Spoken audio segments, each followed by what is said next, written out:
আৰু ফলন অধ্যায় 1 অনুশীলনী 1.1 2 নম্বৰ কুৱেশ্যনৰ পৰা আজি আলোচনা কৰিম। 2 নম্বৰ কুৱেশ্যনটো হৈছে দেখুওৱা যে বাস্তৱ সংখ্যাৰ অংগতি আৰত অংজ্ঞাবদ্ধ সম্বন্ধ r equal to a b such that a less than equal b square হলে প্ৰতিফলনীয় নহয়, প্ৰতিসম নহয়, আক্ৰমণো নহয় বুলি আমি দেখাব লাগে। প্ৰথমে তোমালোকে জানিব লাগিব বাস্তৱ সংখ্যানো কি। আমাৰ বাস্তৱ সংখ্যা মানে হৈছে 0 প্লাস মাইনাস 1 প্লাস মাইনাস 2 আৰু ভগ্নাংক আৰু ৰুট থকাবোৰ আমাৰ গোটেই সংখ্যাখিনি হৈছে আমাৰ বাস্তৱ সংখ্যা। তেনেহ'লে আমি সংগতিটো লিখি ল'ম 0 পৰা আমাৰ প্লাস মাইনাস 1 প্লাস মাইনাস 2 তেনেকৈ ৰুট থকা আকৌ ভগ্নাংক এইবোৰ হৈছে আমাৰ বাস্তৱ সংখ্যা। তাৰপাছত আমাৰ সম্বন্ধ ৰিলেশ্যনটো দিয়া আছে কি a b a less than equal b square দিয়া আছে। ইয়াত চোৱা কি দেখাব কৈছে আমাক প্ৰতিফলনীয় নহয়, প্ৰতিসম নহয় আৰু আক্ৰমণ নহয় বুলি দেখাব কৈছে। প্ৰথমে আমি 1 নম্বৰটো দেখুৱাম প্ৰতিফলনীয়। প্ৰতিফলনীয় হ'বলৈ আমাৰ কি আছিলে x আৰু y ৰ মানটো আমাৰ একে হ'ব লাগিছিলে, মানে a b b বা c c একে হ'ব লাগিছিলে। তেনেহ'লে ইয়াত চোৱা যদি a ৰ মান যদি আমি 0 লওঁ কি হ'ব আমাৰ পেয়াৰটো কি বনিব a ৰ মান 0 ল'লে b ৰ মানো আমি 0 লৈছোঁ, তেতিয়া কি হৈছে আমাৰ এইটো 0 সমান বা সৰু তেনেকৈ আমাক চৰ্তটো দিয়া আছে। তেনেহ'লে এইটো আমি লিখিব পাৰোঁ। তাৰপৰা আকৌ 1 a ৰ মান 1 হ'লে b ৰ মানো আমি 1 ল'ব পাৰোঁ। এই চৰ্তটো আমাৰ ছেটিছফাইড হৈছে। 2 ল'লে আমাৰ ইয়াত যদি 2 লওঁ b ৰ মানো যদি 2 হয় আমি 2 স্কোয়াৰ হ'ব, কাৰণ b ৰ ভেলু 2 4তকৈ 2টো সৰু। তেনেহ'লে আমি 2 a ৰ মানটো b ৰ মানটো ল'ব পাৰোঁ। বিলংছটো আমাৰ আৰু এনেকৈ লৈ গৈ থাকিব পাৰোঁ r হয়। কিন্তু যদি আমি ভগ্নাংক কিছুমান লওঁ, কাৰণ ভগ্নাংকত আমাৰ বাস্তৱ সংখ্যাও ভগ্নাংককেইটা আমাৰ বাস্তৱ সংখ্যা, তেনেহ'লে আমাৰ 1/2 লওঁ a ৰ মান আৰু b ৰ মানো 1/2 লওঁ, তেতিয়া কি হয় চা আমাৰ a less than equal b square. a ৰ মান 1/2 b ৰ মানো আমাৰ 1/2 স্কোয়াৰ 1/2 1/4। ইয়াত যিমান সৰহ ডাঙৰ হৈ গৈ থাকে ইমানে ইয়াৰ মানটো সৰু হৈ গৈ থাকে। তেনেহ'লে 1/4তকৈ আমাৰ 1/4তকৈ 1/2 সৰু হয়নে নহয়, সেইকাৰণে এইটো আমাৰ নট বিলংছ টু r। আমাৰ বাস্তৱ সংখ্যা বুলি ক'লে এইখিনিও আমাৰ বিলংছ টু r হ'ব লাগিব, কিন্তু আমি ইয়াত বিলংছ টু r নহয়, গতিকে কি হ'ব আমাৰ এইটো প্ৰতিফলনীয় নহয়। তাৰপিছত আহিলে আমাৰ প্ৰতিসম। প্ৰতিসম মানে আমাৰ a b থাকিলে আমাৰ কি হ'ব ইয়াৰ উল্টা b aও থাকিব লাগিব। যেনিবা আমি 2 লৈছোঁ, a ৰ ভেলু 2 লওঁ, আমাৰ কি আছিলে a less than equal b square 2 আৰু যদি 6 লওঁ 6 স্কোয়াৰ, তেনেহ'লে আমাৰ 36তকৈ 2টো সৰু বুজাইছে। তেনেহ'লে আমি 2 আৰু 6 লৈছোঁ, এইটো আমাৰ বিলংছ টু r। কিন্তু ইয়াৰ উল্টাটো হয়নে আমাৰ চোৱা, উল্টাটো আমাৰ কি 6 আৰু 2 মানে a ৰ ভেলু 6 আৰু b ৰ ভেলু আমাৰ 2 যদি লওঁ b ৰ ভেলু আমাৰ কি স্কোয়াৰত আছে 2 স্কোয়াৰ আমাৰ কিমান হ'ব 4। চ' এইটো 4তকৈ সৰু হয়নে নহয়, এইকাৰণে ইয়াৰ নট বিলংছ টু r। এইকাৰণে এইটো কি হ'ব আমাৰ প্ৰতিসম নহয়। সেনেকৈ তাৰপিছত আছে আমাৰ আক্ৰমক। আক্ৰমক হ'বলৈ আমাৰ কি আছিলে আকৌ a b b c আৰু c a হ'ব লাগে। এতিয়া a b আমি লওঁ 3 2,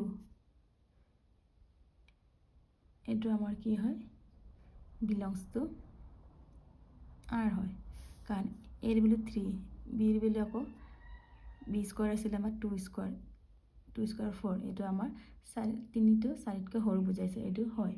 কিন্তু কিছুমান সংখ্যা যেনিবা 2 3/2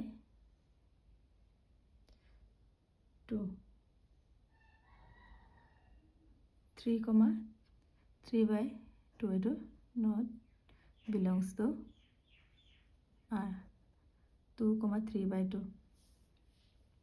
চোৱা 2 3 স্কোয়াৰ আমাৰ কিমান হ'ব 9/2 বাৰু ইয়াত 3 লৈছোঁ আমি বা তুমি এনে ধৰণৰ ভগ্নাংকৰ সংখ্যা ল'ব পাৰা ইয়াত 2, 1/2 ল'লে চোৱা a ৰ ভ্যালু 2 b ৰ ভ্যালু 1/2 মানে 1/4 1/4 কে আমাৰ 2 টো সৰু হ'ব নোৱাৰে এখানে not belongs to r তেতিয়া আমাৰ কি হ'ব 2, 1/2 not belongs to r চোৱা কিয় নহয় a less than b square আমাৰ শৰ্তটো দিয়া আছে আমাৰ ৰিয়েল নাম্বাৰ কে ৰিলেশনটো দিয়া আছিল সম্বন্ধটো a ৰ ভ্যালু যদি 2 হয় b ৰ ভ্যালু 1/2 2 1/2 মানে 1/4 1/2 to 1/4 কৈ সৰু হয়নে আমি দেখিয়ে গম পাইছো নহয় গতিকে এটো কি হ'ব আমাৰ not belongs to r গতিকে আক্ৰমক নহয় এটো এতিয়া আমি নেক্সট প্ৰশ্নটো চাও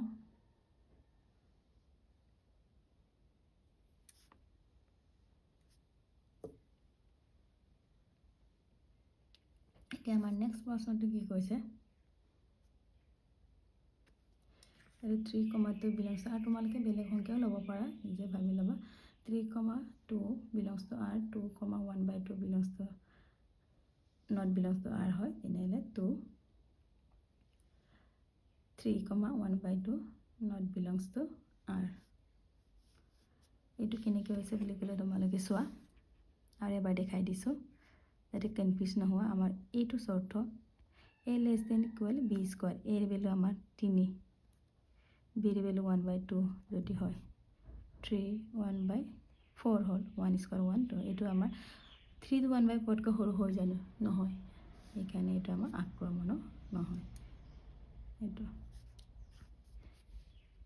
এতিয়া নেক্সট আমাৰ 4 নম্বৰ প্ৰশ্নটো চাও অকমান সময় লাগিব বুজিবলৈ ভালকে চালে বুজি পাবা এতিয়া আমাৰ কি কৈছে সংগতি 1 2 3 4 5 6 এটা সংখ্যাবদ্ধ সম্বন্ধ r a b such that b equal to a plus 1 প্ৰতিফলনীয় প্ৰতিসম আক্ৰমক হয় হয়নে নহয় পৰীক্ষা কৰিবলৈ কৈছে আমাৰ সংগতিটো কি দিয়া আছে a 1 2 3 4 5 6 আৰু ৰিলেশনটো সম্বন্ধ কি দিয়া আছে a b b equal to a plus 1 এতিয়া আমাৰ পেয়াৰ খিনি বনাই লম আমি জোৰ কেটা বনাই লম যদি a এৰ মান যদি 1 1 ৰ পৰা 6 লৈ বহা ইয়াত a এৰ মান যদি 1 মানে b ইকুয়াল আমাৰ a plus 1 আছে a এৰ ভ্যালু 1 বহালে আমাৰ কি হয় 1 plus 1 2 পেয়াৰটো কি হ'ব a এৰ ভ্যালু 1 বহাই তেতিয়া b এৰ ভ্যালু আমাৰ 2 যদি ঠিক তেনেকৈ আমি যদি 2 বহা ইয়াৰ 1 ৰ পৰা আৰম্ভ হৈছে কাৰণে আমি বহাই গৈ আছো 2 যদি বহা তেতিয়া 2 plus 1 3 হ'ব 3 বহালে 4 হ'ব আকৌ 4 বহালে আমাৰ 5 হ'ব 5 বহালে 6 হ'ব লাস্ট আমাৰ 6 বহালে সো 6 plus 1 7 এটো হৈছে আমাৰ পেয়াৰটো জোৰ কেটা আমাৰ এতিয়া আমাক কি কৈছে প্ৰতিফলনীয় প্ৰতিসম আক্ৰমক হয়নে নহয় দেখাব লাগে এটা এক নম্বৰটো প্ৰতিফলনীয় বুলি ক'লে আমাৰ একে একে হ'ব লাগে এৰ আমাৰ ৰিলেশনৰ একে আছে নে নাই না নেথাকিলে আমাৰ কি হ'ব not belongs to r হ'ব তেনেহলে কি হ'ব প্ৰতিফলনীয় নহয় দুই নম্বৰটো আমাৰ কি হয় প্ৰতিসম মানে যেনিবা 1 2 2 লৈছে আৰু উল্টাটো আছে নে আমাৰ ইয়াৰ উল্টাটো আমাৰ নাই 1 2 2 আছে কিন্তু আমাৰ ইয়াৰ উল্টা 2 1 2 নথকাৰ কাৰণে not belongs to r আৰু নথকাৰ বাবে আমাৰ কি হৈছে আমাৰ প্ৰতিসম নহয় ঠিক তেনেকৈ 3 নম্বৰটো আক্ৰমক হ'বলৈ আমাৰ কি আছিল a b b c আৰু কি হ'বগে c a বা a c হ'ব লাগে আমাৰ এতিয়া a b কি লৈছো আমি 1 2 1 2 belongs to r হয় আকৌ 2 3 আমাৰ belongs to r কিন্তু ইয়াৰ কি হ'ব লাগে আমাৰ 1 3 belongs to r হয়নে ইয়াছৱা নহয় এখানে not belongs to r আৰু not not belongs to R হোৱাৰ কাৰণে কি হৈছে আমাৰ অন্তৰ্ভুক্ত নহয় 1 আৰু 3 টো আৰত অন্তৰ্ভুক্ত নোহোৱাৰ কাৰণে কি হ'ব আক্ৰমক নহয়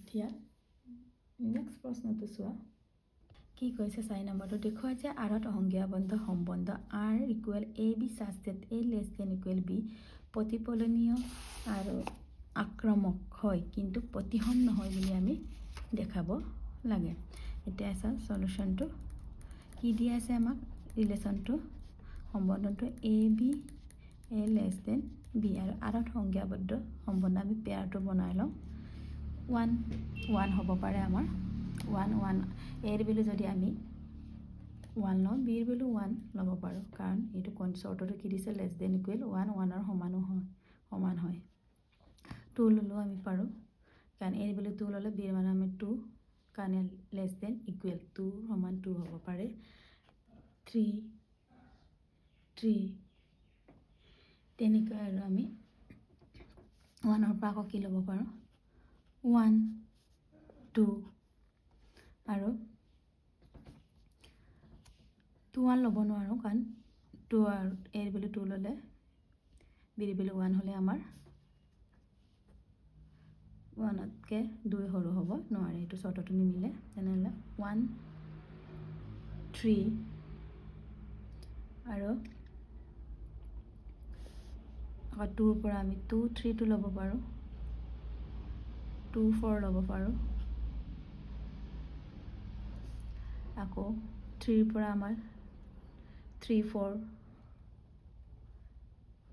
তেনেকৈ আমাৰ পেয়াৰখিনি আমি বনাই ল'ব লাগে তাৰপিছত আমি এই পৰা চাই আমি কি কৰিম প্ৰতিফলনীয় হয় নে নহয় দেখুৱাম প্ৰতিফলনীয় হ'বলৈ আমাৰ কি 1 1 2 টো একে হ'ব লাগে x আৰু y এৰ মানটো আমাৰ একে আছে পেয়াৰটো আমাৰ 1 1 2 2 3 3 সোমাই আছে তেনেহলে কি হ'ব আমাৰ প্ৰতিফলনীয় হয় এটা নেক্সট আমাৰ প্ৰতিহম দেখাব লাগে প্ৰতিহম হয় নে নহয় প্ৰতিহম হ'বলৈ আমাৰ ইয়াৰ 1 2 টো আছে ইয়াৰ উলুটাটো থাকিব লাগিব উলুটাটো আমাৰ ইয়াত নাই মানে শৰ্তটো আমাৰ স্যাটিসফাইড নহয় 1 2 1 তকে কেতিয়া সৰু হ'ব নোৱাৰে একাৰণে নট বিলংছ টু r একাৰণে কি হ'ব আমাৰ প্ৰতিহম নহয় আৰু 3 নম্বৰটো আমাৰ আক্ৰমক হ'ব লাগে আক্ৰমক হ'বলৈ আমি জানো কি a b b c আৰু c এ হ'ব লাগে আমি 1 2 belongs to r আকৌ 2 3 belongs to r আছে তেনেহলে আমাৰ কি বানাব লাগিব 1 2 belongs to r এটো আমাৰ শৰ্তমতে a less than equal b শৰ্তমতে আমাৰ স্যাটিসফাই হয় 2 তকে 1 সৰু হয় 3 তকে 2 সৰু হয় আৰু 2 তকে আমাৰ এটো 3 আছিল 3 তকে আমাৰ 1 সৰু হয় আৰু আমাৰ ইয়াৰ পেয়াৰখিনিত আছে তেনেহলে কি হ'ব আমাৰ এটো আক্ৰমক হয় আমাক এটোৱে আমাক দেখাব কৈছে এটাকে r a b such that a less than b less than equal b প্ৰতিফলনীয় আৰু আক্ৰমক হয় কিন্তু প্ৰতিহম নহয় এটো এনসাৰ আমাৰ the next প্ৰশ্নটো চোৱা আৰত সংজ্ঞাবদ্ধ সম্বন্ধ r equal a, b such that a less than equal b cube প্ৰতিফলনীয় প্ৰতিহম আক্ৰমক হয় নে নহয় দেখাবলৈ কৈছে এতিয়া আমাৰ সলিউশনটো r আমাৰ কিমান দিয়া আছে a b such that a less than equal b cube এতিয়া আমাৰ r পেয়াৰটো আমি জোড়কেটা বনালাম 1 হল এর মান যদি আমি 1 লওঁ b এর মানো আমি 1 ল'ব পাৰো 1 কিউব ইকুৱেল 1 আমাৰ 1 1 ৰ সমান হয় আমি 2 টো ল'ব নোৱাৰো কাৰণ 2 এর ভ্যালু 2 ললে b এর ভ্যালু যদি 2 লওঁ কিমান হ'ব 2 কিউব 8 আমাৰ a less than b square আছে যেহেতু 8 তকে 2তকৈ 8 সৰু হ'ব নোৱাৰে, সেইকাৰণে আমি এইটো ল'ব নোৱাৰোঁ। 1 2 ল'ব পাৰোঁ, কাৰণ 1 ল'লে a ৰ ভেলু 1 লওঁ, b ৰ ভেলু 2 ল'লে 2 কিউব 8, 1 8তকৈ সৰু বুজাইছে। 1 3 ল'ব পাৰোঁ। আকৌ ছেকেণ্ড আমি কি যাম, 2 ল'ব পাৰোঁ নেকি? 2 ল'ব পাৰোঁ আমি। 2 ল'লে আমাৰ a ৰ ভেলু 2 ল'লে b ৰ ভেলু আমাৰ কিমান 8, 2টো আমাৰ 8তকৈ সৰু, তেনেহ'লে কি ল'ব পাৰোঁ আমি 2, 2 2 3 ল'ব পাৰোঁ, 2 4 ল'ব পাৰোঁ। তেনেকৈ আৰু আমি 3 3 লৈ গৈ থাকিব পাৰোঁ। এইটোকে লৈছোঁ। এতিয়া আমাৰ কি ল'ম আমি এতিয়া প্ৰতিফলনীয় হয়নে দেখাব লাগিব। প্ৰতিফলনীয় হ'বলৈ আমাৰ 1 1 আৰু 2 2 বিলংছ টু r হয়। কিন্তু ইয়াত r বুলি কোৱাৰ লগে লগে আমি rটো কি বাস্তৱ সংখ্যা বুজাইছে। বাস্তৱ সংখ্যাত আমাৰ কি কি পৰে 1/2 ভগ্নাংকৰ সংখ্যাও আমি দেখুৱাব লাগিব। এইটো হয়নে নহয় চাওঁ। a ৰ ভেলু 1/2, b ৰ ভেলু যদি 1/2 লওঁ, আমাৰ কি আছিলে a less than equal b cube. এতিয়া a ৰ ভেলু 1/2, b ৰ ভেলু 1/2 যদি লওঁ, কিমান হ'ব আমাৰ 1/2 1/8। ইয়াত সৰু যিমান সৰু হৈ গৈ ডাঙৰ হৈ গৈ থাকে, আমাৰ ইয়াৰ মানটো সৰু সৰু হৈ থাকে। তেনেহ'লে কি হ'ব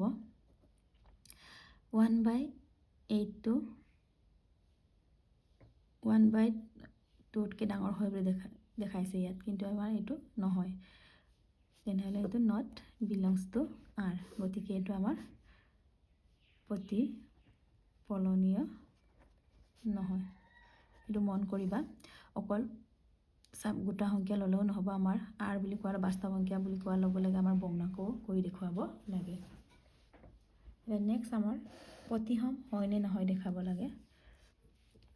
2 নম্বৰটো 1 2 লৈছোঁ, ইয়াৰ উল্টাটো এইটো বিলংছ টু r, ইয়াৰ উল্টাটো আমাৰ নহয়, অন্তৰ্ভুক্ত নহয়। কেনেকৈ নহয় চোৱা, এই চৰ্থটো আমাৰ a less than b cube আছে। a ৰ ভেলু যদি 2 লওঁ আৰু b ৰ ভেলু 1 ল'লে 1 কিউব কৰিলে 1। ইয়াত কি দেখাইছে 1তকৈ 2 সৰু হয় জানো? নহয়, এইকাৰণে এইটো নট বিলংছ টু r, কাৰণে প্ৰতিসম নহয়। নেক্সট আমাৰ কি আছে আক্ৰমক। আক্ৰমক হ'বলৈ আমাৰ কি a b b c আৰু a c হ'ব লাগে, হয়নে? এতিয়া আমাৰ চাওঁ কোনটো ল'ম আমি। আমাৰ 11মান পেয়াৰ বনাব পাৰোঁ আমি। ইয়াত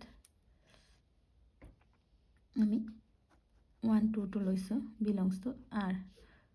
2 3 আমাৰ বিলংছ টু r হয়, কিন্তু 1 3 আমাৰ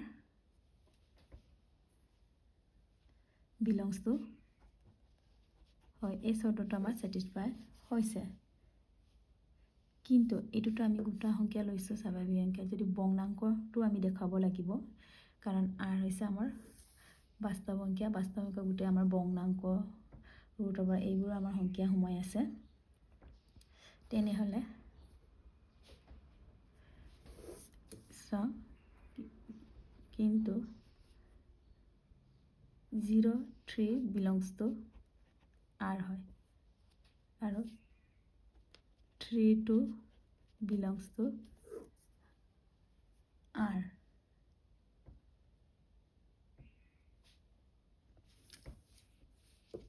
তেনেহ'লে 0 3 এইটো আমাৰ বিলংছ টু 0 2 এইটো আমাৰ বিলংছ টু কি হয় rত সোমাই আছে।